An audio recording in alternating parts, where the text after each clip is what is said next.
anak-anak Bu Guru, kembali lagi di channel Bu Guru. Nah, kali ini kita akan belajar tema 1, Selamatkan Makhluk Hidup, subtema 2, Hewan Sahabatku.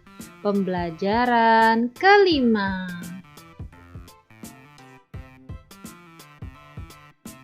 Anak-anak, kondisi geografis yang sama membuat negara ASEAN memiliki persamaan dalam kegiatan ekonomi terkait hasil buminya. Sekarang, ayo kita pelajari lebih lanjut mengenai hal tersebut. Anak-anak sudah belajar tentang negara-negara ASEAN terkait kegiatan ekonominya. Sekarang, mari kita baca informasi berikut dengan seksama.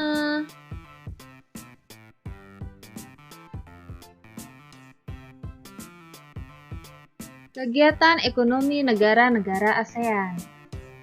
Indonesia mengekspor hasil bumi seperti timah, tembaga, besi, minyak, gas, dan nikel. Selain itu, Indonesia menghasilkan pupuk, tapioka, karet, kopi, kelapa sawit, dan tembakau. Ikan tuna, udang, dan teh juga diekspor ke negara lain.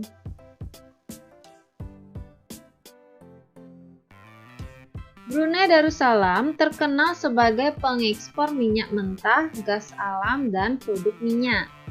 Penduduk Malaysia bermata pencarian dalam bidang pertanian, pertambangan, dan perindustrian. Pertambangannya menghasilkan biji timah terbesar di dunia. Singapura mengekspor mesin dan alat transportasi, alat elektronik, dan barang-barang konsumsi. Bahan kimia dan produk olahan minyak dihasilkan juga di Singapura. Singapura termasuk negara Asia Tenggara yang berpendapatan paling tinggi.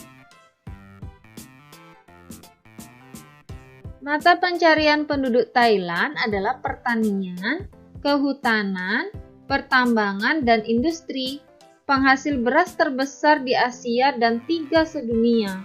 Maka dari itu, Thailand dijuluki Gajah Putih, negara 1000 pagoda, dan lumbung padi ASEAN.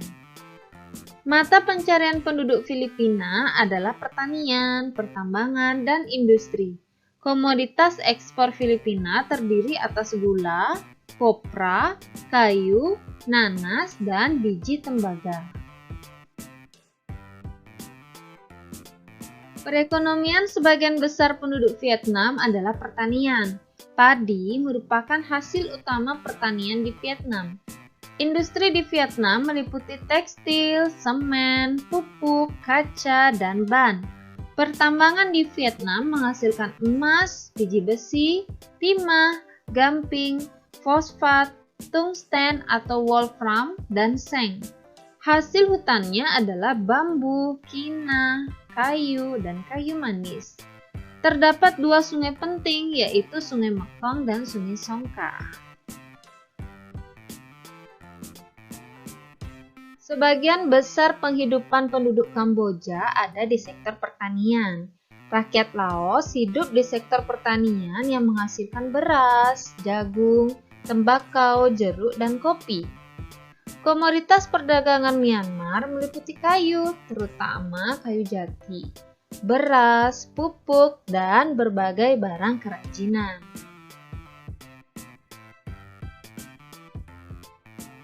Anak-anak, pada pembelajaran 2, anak-anak sudah belajar pengertian dan fungsi patung. Nah, kali ini Bu Guru akan ajak anak-anak untuk mempelajari jenis-jenis patung, bahan, dan teknik-teknik dalam membuat patung.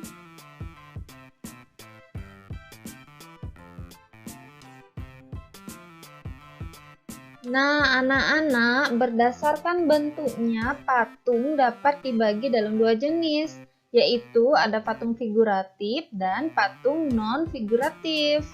Patung figuratif merupakan jenis patung yang dibentuk dengan meniru bentuk yang ada dalam kehidupan nyata.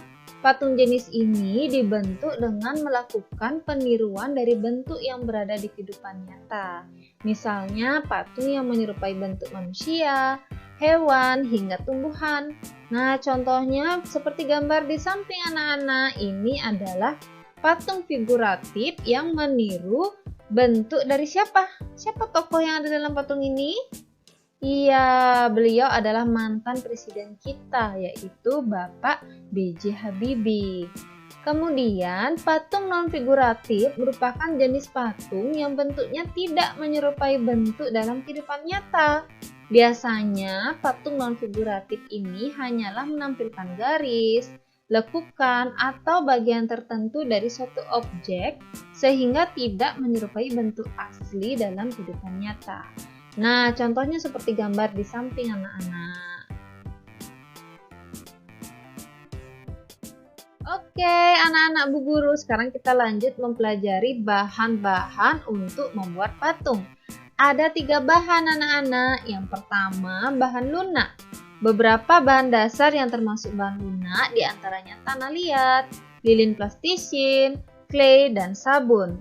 Yang kedua, ada bahan keras. Beberapa bahan dasar yang termasuk bahan keras adalah kayu dan batu. Yang ketiga, ada bahan cor. Bahan cor adalah bahan yang berupa bahan cair dan serbu atau tidak padat, namun dapat menjadi keras dalam waktu tertentu.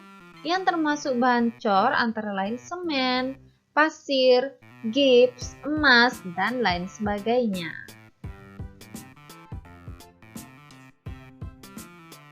Anak-anak, ada beberapa teknik dalam membuat patung.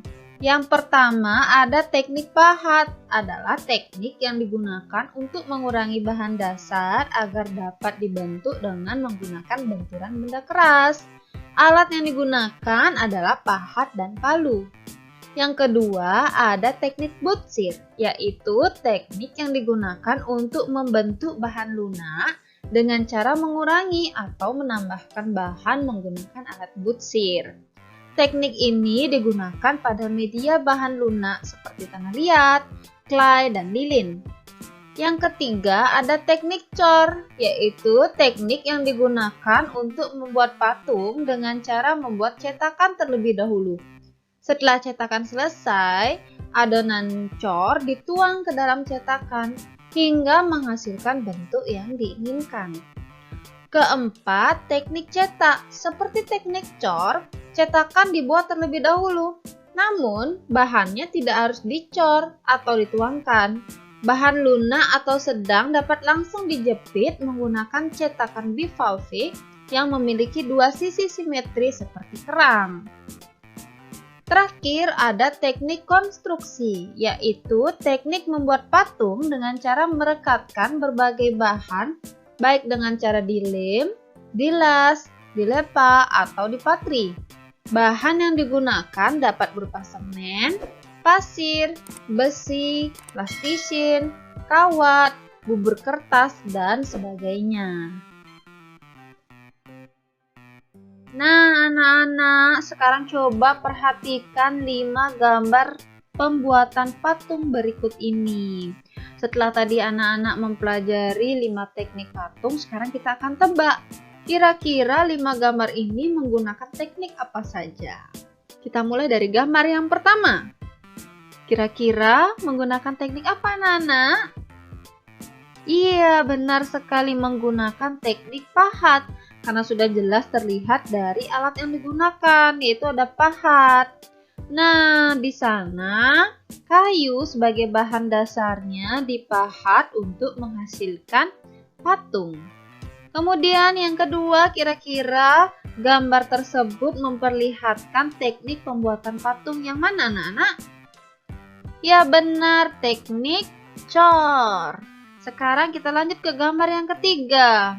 Sudah jelas ya dari alat yang digunakan dalam pembuatan patung. Ada terlihat alat butsirnya. Jadi gambar yang ketiga ini menggunakan teknik butsir. Yang keempat, kira-kira menggunakan teknik apa?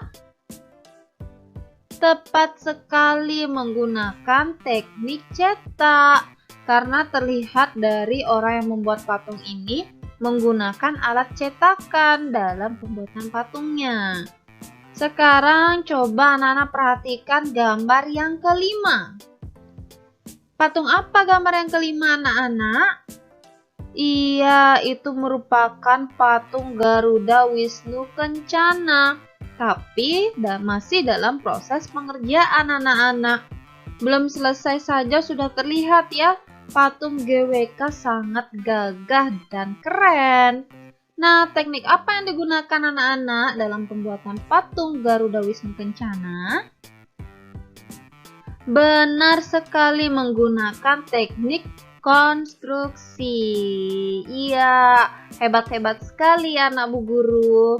Nah, anak-anak, dengan bantuan gambar ini, semoga anak-anak semakin paham tentang kelima teknik dalam pembuatan patung. Oke, anak-anak, tidak terasa pembelajaran kali ini sudah berakhir. Nah, anak-anak, Bu Guru ucapkan terima kasih karena kalian sudah menonton video ini dari awal hingga akhir dengan sangat baik. Bu Guru harap video pembelajaran Ibu bisa membantu kalian yang sedang belajar daring di rumah. Nah, anak-anak, seperti biasa untuk merefleksikan diri anak-anak, silahkan jawab soal refleksi berikut ini. Soal refleksi. 1. Negara yang diberi julukan sebagai lumbung padi ASEAN adalah 2. Barang-barang yang diekspor oleh negara Singapura contohnya adalah 3. Sebutkan komoditas ekspor negara Filipina. 4. Apa perbedaan patung figuratif dengan patung non-figuratif? Yang terakhir, sebutkan 5 teknik dalam pembuatan patung. Silakan anak-anak kerjakan pada buku latihan anak-anak. Soalnya sangat mudah karena semua soal sudah terjawab dengan pembelajaran kali ini. Nah, anak-anak, jika anak-anak suka video Bu Guru, silahkan tekan tombol like anak-anak. Kemudian, jika menurut anak-anak video ini sangat berguna, silahkan anak-anak boleh share juga pada media sosial anak-anak. Dan jangan lupa juga anak-anak, silahkan anak-anak tonton kembali video-video pembelajaran sebelumnya untuk persiapan anak-anak dalam menghadapi penilaian harian. Oke anak-anak, sekian video kali ini. Terima kasih sekali lagi karena anak-anak sudah menonton. Bye-bye.